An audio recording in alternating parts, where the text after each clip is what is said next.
ಏನು ಅಂದಂತೆ ಅನುಮಾನ, ತನ್ನಿಂದಲೇ ಸತ್ತಿಲ್ಲದೆ ಮುದ್ದಾದ ಕರೆ ಬಂದಿದೆ.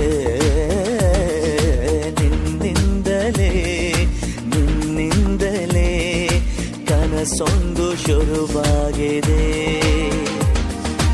ಎದೆಯಲ್ಲಿ ಸಿಹಿಯಾದ ಕೋಲಾಹಲ, ನನ್ನೆದುರಲ್ಲೇ ನೀ ಹೀಗೆ ಬಂದಾಗಲೇ ನಿನ್ನ ತುಟಿಯಲ್ಲಿ ನಗುವಾಗುವ ಹಂಬಲ. ನಾನಿಂತಲ್ಲೇ ಹಾಳಾದ ನಿನ್ನಿಂದಲೇ